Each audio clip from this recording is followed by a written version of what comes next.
We're at a time right now where there is a huge skills gap in the workforce. There are many opportunities to learn and earn as you are working towards that certification for your job. This is definitely not pie in the sky. I call it the no fluff stuff zone. This is no fluff stuff. And so we literally were able to have 3,000 students, youth that are in a 63136 zip code, which is the one with the highest amount of usually issues and crime and so forth. We had 100% graduation for 4 years in a row, 100% career and college placement, and every kid got a paid internship if they wanted one, or they got college credit hours for free before they graduated, and even many after they graduated, 60%. So the model and how we did it, and now STLworks basically scales this to make this a regional initiative. Mm-hmm. So what we're doing is supporting specific skilled trades and skilled labor work jobs. Skilled labor jobs are jobs that require some education but not a college degree. Welcome to St. Louis in Tune with Arnold Stricker and Mark Langston, where we size up current and historic events involving people, places, and things in areas such as the arts, crime, education, employment, faith, finance, food, health, history, housing, humor, justice, and sports. Our weekly podcast originates from and connects the gateway city to our country's current cultural fabric and lives.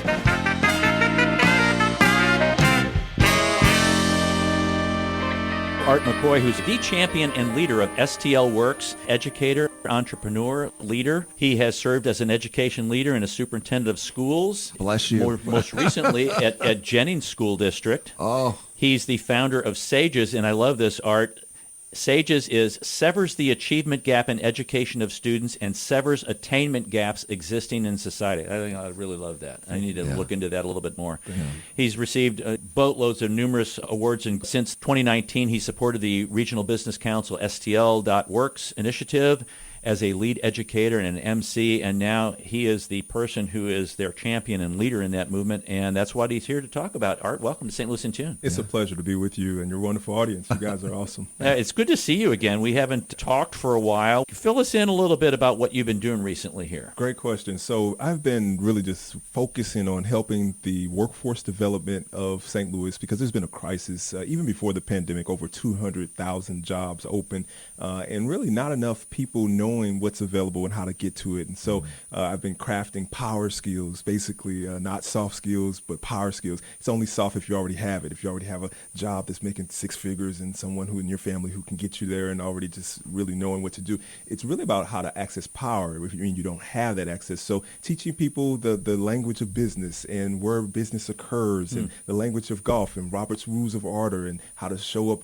early is to show up on time and how to greet people and have 5 seconds of attention span and make it stick and make sure you have a good warm welcome. Things that leave a lasting impression that make someone say, I wanted to see you more. I want to do something with you. And so that was a course that's developed now that's being taught at the community college, but it's also a set of look-fors that were created by the professional experts, HR people and CEOs for the Regional Business Council after multiple months of saying, where are the people and how do we make it happen? In addition, this is Mental Health Awareness Week, the last day of it. So I'm the champion for mental health as a board member of Mental Health America and instituting tons of programs to make sure that we assess the mental health of adults and youth and get support for people, therapy, life coaching, as well as more school-based clinics, community clinics like the Ferguson Clinic that just opened by Mercy, as well as supports from BJC, Children's Hospital, mobile vans, dental vans, and all sorts of things to help families thrive.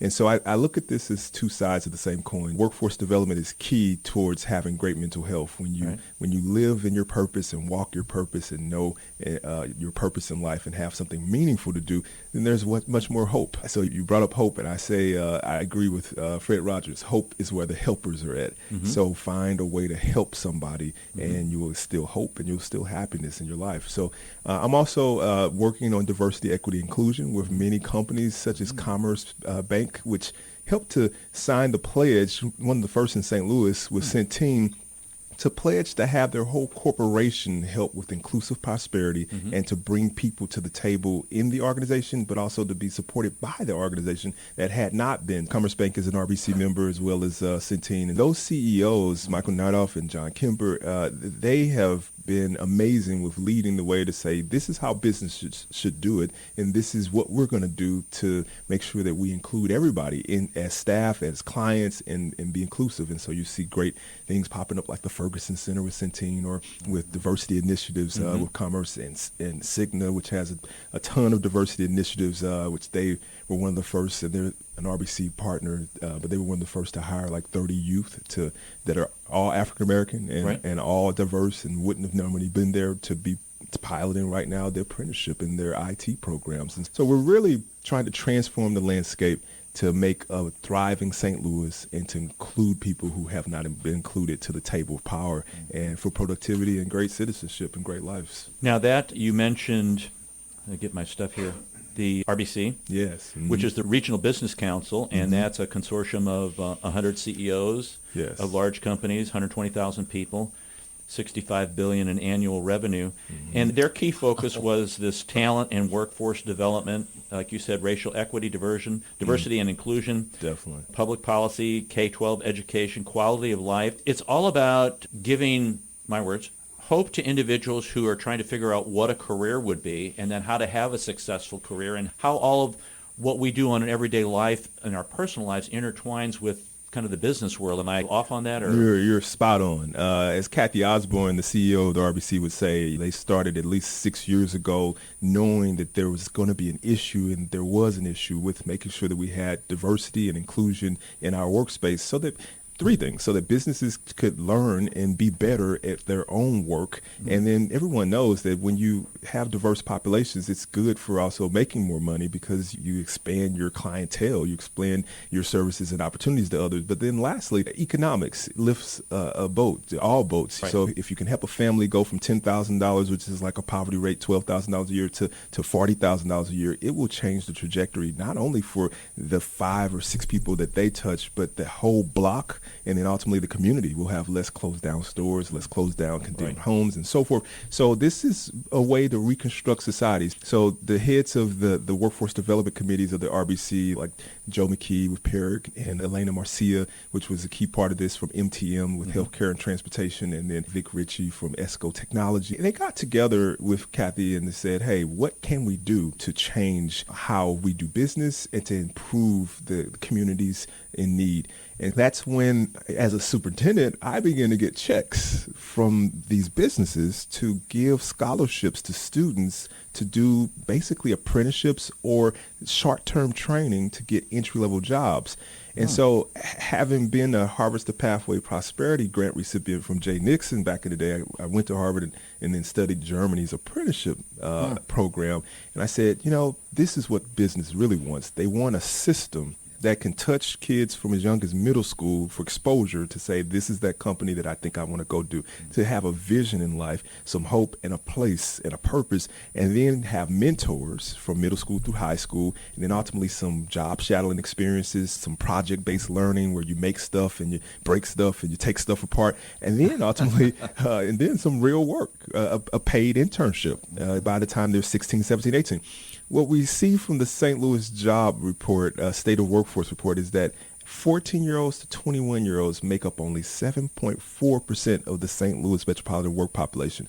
That's much lower than all other thriving cities. 21-year-olds, that's your bread and butter for all these places that we see job wanted signs. They usually got that clientele working. Right. So we know that we need to do more earn and learn programs in every school to start having students be aware of what jobs exist, exposed by job site visits, guest speakers, and short-term mini projects like micro enterprises, and then experience with some apprenticeships that get them real skills. And so that's what business helped us to craft, and I'm so glad to see the fruition of it now. We got students in this pipeline and districts signing on to this model, multiple districts in the region, and so more to come for sure. Yeah, this is not pie in the sky. This is something that you did at Jennings, and I want to read that's from STLworks, STL.works. We are an all-in-one resource for those looking to train for, start, or progress in a career within the skilled labor industry. Manufacturing, healthcare, technology, and skilled trades are all hiring in St. Louis. Now, what I'd like for you to do, Art, is talk about STL.works. If I'm looking. That's Okay, right. you've got my attention. Now, what do I do? But I also want you to link that in the discussion of how you did that at Jennings, because I That's right. thought that was so fascinating when I heard you talk about that, and it like made total sense to me. Definitely. And then, what were some success stories that you saw come out of that? Sure, easy. I love how you put it. This is definitely not pie in the sky. I call it the no fluff stuff zone. This is no fluff stuff. And so we literally were able to have 3,000 students, youth that are in a 63136 zip code, which is the one with the highest amount of usually issues and crime and so forth. We had 100% graduation for 4 years in a row, 100% career and college placement, and every kid got a paid internship if they wanted one, or they got college credit hours for free before they graduated, and even many after they graduated, 60%. So the model and how we did it, and now STLworks basically scales this to make this a regional initiative. So what we're doing is supporting specific skilled trades and skilled labor work jobs.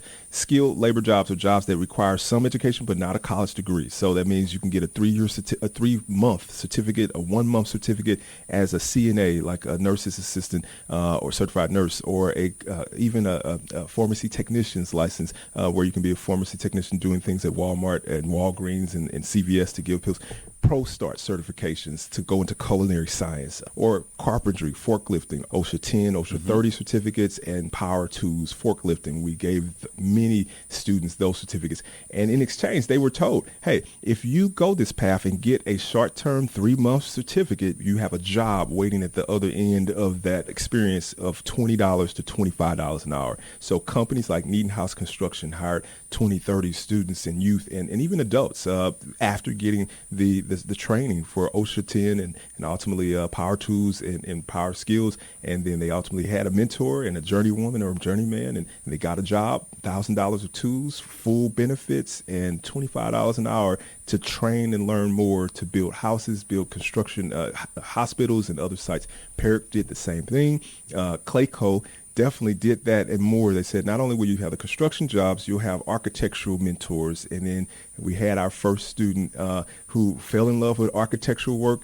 ended up doing very well in the math and sciences, got a perfect score on his ACT. Imagine, wow. After 13 years in 63136 Jennings, got a full ride to Harvard. Wow. And is now in his second year at Harvard becoming an architect, but with a Clayco architect as his mentor, teaching him how to become exactly one of their future leaders and then do the business. So, now there's two things that really stand out to me there is that this is, okay, you get the certificate, and a lot of times, like many of these places, not counting what we're talking about today, they say, oh, you go to school here, we'll get you the certificate, but there is no job placement that is really 100% or paid along the way. That's right.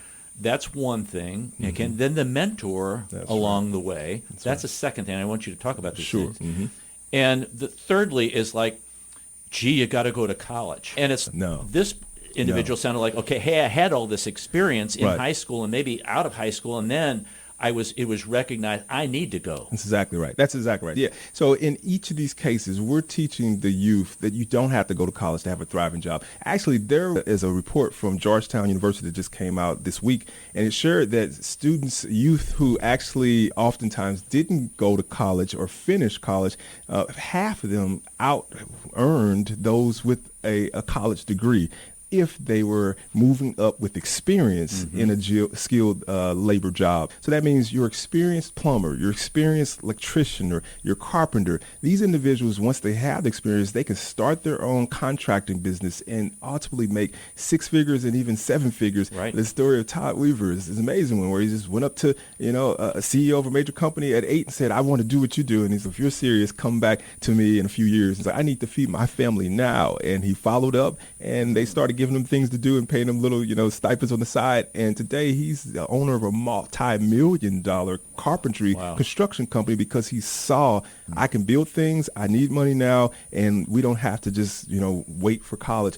And I also say this, people go to college without knowing what their purpose is, what they want to do. Sure. So anybody who wants to major in something with ology right now is not really going to get paid much. We need more people that are doing things that are going to be builders, makers, creators, entrepreneurs, and there's so many service industries that are just ready. So ultimately, we knew We had to teach people to see the vision of what you can be. We do that by showing them great mentors, role models.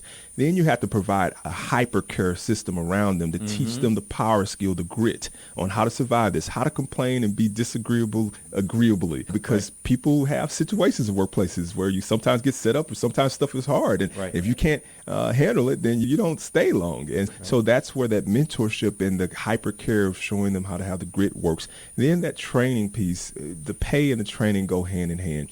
When businesses pay people during training, it shows their commitment to the person. And then it gives the person a reason to be loyal because, why be loyal for a person or a situation that's not loyal to you? Exactly. So I go to the website. I'm on the website, STL.works. That's right. Smart jobs, bright futures. Yes. And so individuals who are listening now, especially you educators out there. That's right. And you'll get that in the podcast. There's a roadmap, how to start my career, how to change my career, education on some career paths. There's the industries about trades, tech, manufacturing, healthcare, some resources, some news and events. And it's interesting, there's a Find Your Path, Find Your Mentor button on there. And does it take you through like a series of questions, like an interest survey or something like that? It does. So definitely. So if you go to STL.works, it immediately takes you to show that a click on it to find your path. When you click on find your path, it gives you questions that will narrow down your industry interest areas. So STLworks is the 5 industries from trades, technology, healthcare, advanced manufacturing, and public safety. So after you do the find your path, it asks you questions that narrows down which path is of greatest interest to you. Once it tells you, okay, based off of these answers, you really are suited towards advanced manufacturing or healthcare, then it gives you a list of training companies that will train you towards healthcare, advanced manufacturing, or trades in short periods of time, and often with pay or already paid for training that will then immediately lead to a job that's connected to an RBC member business that will pay a living wage for doing it. We know that there's so many skilled jobs available that pay $40,000 or more, but most times people don't have the training. So the BUD training, for instance, it will pay you $20 an hour with tools for a year of training to then get that $80,000 job in any of the companies that we serve: McCarthy, Perrick, Abercrombie, Neaton House Construction, and many others. So we have a lot of construction, architectural, and design companies. And so, and the same is true for healthcare. BJC having 2,500 jobs right now posted on their website, or 3,100 on Indeed, all from BJC alone, the largest employer in the state of Missouri and St. Louis, largest nonprofit in Missouri. That's an RBC member. They have jobs available if you have the right training, the right skill. They even have scholarships to give you the training. So you start by going to the website, you click on Find Your Path. It leads you to the path that you desire. It shows you the training, shows you the businesses. Then we go a step further. You can reach out and connect with us. We have staff that will call you and be a sort of life coach that guides you, goes with you, connects with you, have a phone conversation with you, with the company, with the business. And ultimately, Miss Vonda Cotton, our school to work coordinator, is the one literally going to schools, community colleges, universities, churches, community centers, nonprofits like Rung for Women, the Urban League, Save Our Sons, and many others, Better Family Life, Family Father Support Center, to connect people with the jobs and the opportunities that are available in the training. So we have a person and multiple people who reach out and touch you and say, hey, here's what's available for you. They're doing presentations, both at schools, corporations, community centers, nonprofits, to say, here are the industries that are willing to commit. So a perfect example is Rung for Women, an amazing nonprofit and partner of STLworks, who has career pathways, the ones that we mentioned, available for their women clients who are making, like minimum wage or something that's below $30,000 a year. And so ultimately, they are being coached, given therapy support, given life support, even security and self-defense classes, and learning how to navigate through family struggles. And STLworks and RBC is partnering them with RBC members to provide specific training, like, for instance, construction career training, and then ultimately guaranteeing the job at the end of the table, the $30,000 to $40,000 or more job. In order to get out of being a member or to graduate from the membership of Rung for Women, you have to have a $50,000 a year job. So our goal as the RBC is to make there be 50 to 100 to 350,000 more jobs available for each of the women after they finish the series of trainings in the career pathways that they choose in partnership with us. And they have training in geospatial science, they have training in construction, thanks to us and our construction partners, and in a variety of areas. So that's the model we're taking to schools from elementary through college, as well as to community centers and nonprofits that have people in need for So work. if somebody is maybe, I'm going to say, 40 years old, and maybe they've gotten to the end of their job or they're done with that, they could go on here and maybe do a job change That's or exactly a career right. kind of change? We do have quite a few. So over 4,000 people go to the website every month, and we're trying to triple that by the end of this year. But ultimately, any transformational job changer can go to the site. So we're not just focused on youth. We're focused on people who want career changes. We can help them get to what we call a quality, high-paid job with a livable wage, making $50,000 or more a year. They can go to the site, reach out to connect with us, tell us the interest that they have, and we can immediately do introductions, get resumes, and make sure that people are aware of what's available right now. We have jobs in aerospace, aerotechnology, advanced manufacturing, welding, and more that's just waiting for people to jump into. And even people with prior criminal records and history, I have to say the advanced manufacturing section and sector has been very generous to say, hey, we love second chances. We want to teach you to do something beneficial with your hands. Let's get to work. Let's train you and get you a meaningful job. That's really great to hear, because I know it seems like everybody has some kind of, my words, baggage that they're bringing, or some kind of thing that they're dragging along with them. Definitely. And I'm very appreciative that what you said is that not only with the mentor is going to help give some guidance, but there's a life coach. That's right. You're not just applying online and never hearing back. There's somebody who's going to call you. There's somebody who's going to talk to you and walk you through. In my words, now hold your hand through the process That's right. to make sure that it's successful, that it doesn't fall down or break down at all. Definitely. Yep. We're here for you. We want to create stars, and that's what STLworks is all about, supporting skilled work, transforming education, access to real opportunities with living wage jobs, and then ultimately making sure that we redesign what recruitment looks like to follow people for multiple years with the hand to success, and then showcasing you in the media, in the newspapers, and with other corporations to say we did it. Outstanding, folks. Go to STL.works, STL.works. Art McCoy, thanks for coming on St. Louis in June. This has been a very enlightening conversation, and I appreciate it. Folks out there, if you're looking for this, go for it. Go for it. Thank you You'll so be much. successful. It's a pleasure to be with you as always, my friend. Great. Thank you. We are glad you decided to listen to this episode of St. Louis in Tune. We know there are hundreds of thousands of podcasts out there, and we are glad that you have chosen to listen to us. St. Louis in Tune is produced in cooperation with KWRH 92.9 FM and Motif Media Group. For St. Louis in Tune, I'm Arnold Stricker.